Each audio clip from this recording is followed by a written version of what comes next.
हम लोग यहाँ से 3 दिन से आए हुए हैं। 3 दिन से इंडियन एम्बेसी ने बोला हम आपको निकालेंगे निकालेंगे। हर 5 मिनट में यहाँ पर एक बॉम्ब ब्लास्ट हो रहा है। कल पूरी रात की में बॉम्ब ब्लास्ट हुए, अभी भी बॉम्ब ब्लास्ट हो रहे हैं। अब इंडियन एम्बेसी को बोल रहे हैं, कोई बात तक करने को आने के लिए तैयार नहीं है। ये लोग जो भी आ रहे हैं बोल रहे हैं अपनी रिस्क पे निकल जाओ। बाहर ऐसी सिचुएशन बिल्कुल भी नहीं है कि 5 मिनट पे आप लोग खड़े रहो।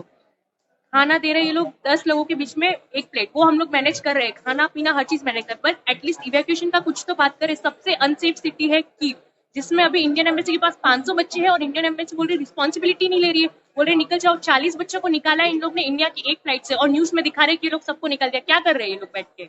एटलीस्ट आप बात करिए, कुछ तो रिस्पॉन्सिबिलिटी लीजिए, निकलवाइए एटलीस्ट। हमारे देश के स्टूडेंट लोग, बहुत सारे स्टूडेंट फंसे हैं यूक्रेन में। और अभी यूक्रेन में और रूस में लगातार कई दिनों से चल रहा है बहुत ही बड़ा महायुद्ध, जिसे युद्ध ही नहीं महायुद्ध कहा जा सकता है, महाभारत से भी बड़ा महायुद्ध। और उस युद्ध के बीच में कहीं हमारे देश के स्टूडेंट लोग ना पिस जाए, उनको ना कहीं हो जाए, इसके लिए उन्हें अपने देश सही सलामत लाने के लिए सरकार को इस पे कड़ी से कड़ी व्यवस्था करनी चाहिए और नज़र रखनी चाहिए कि कैसे हमारे देश के युवा अपने देश सही सलामत अपने परिजनों के पास, घर परिवार के पास आ जाए।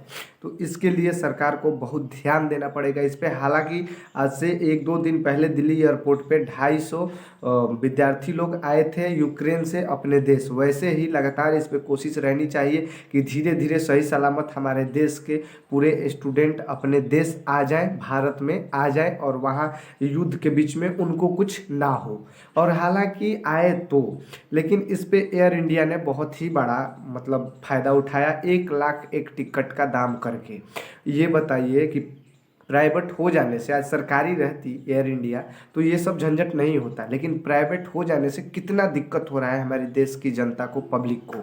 कहाँ से 1 लाख रुपया एक टिकट के लिए स्टूडेंट लोग जुटाएगा और उस युद्ध से बच के अपने देश आएगा? तो इस पे सरकार को ध्यान देना चाहिए। ये प्राइवेट और निजीकरण में कुछ नहीं रखा है।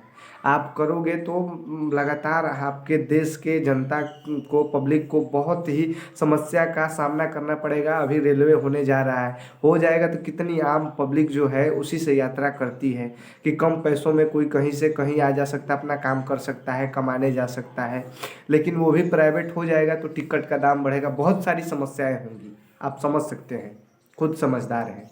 तो इस पे आपको बहुत सोचना चाहिए, समझना चाहिए, और ये सब आप प्राइवेट प्राइवेट मत करिए यार, इससे कुछ नहीं भला होगा हमारे देश की जनता को।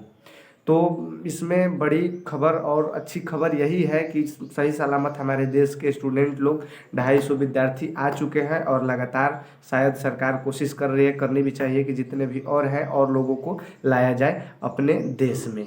यूक्रेन के युद्ध में उनको थोड़े ना मरवाना है, उनकी क्या गलती है? तो आप देश के सरकार हैं तो आपकी बहुत बड़ी जिम्मेदारी बनती है कि आप उनको सही सलामत यहाँ पे अपने देश में उनके परिजनों के पास ला के पहुँचा दें। तो इस पे थोड़ा ध्यान दीजिए सरकार महोदय जी।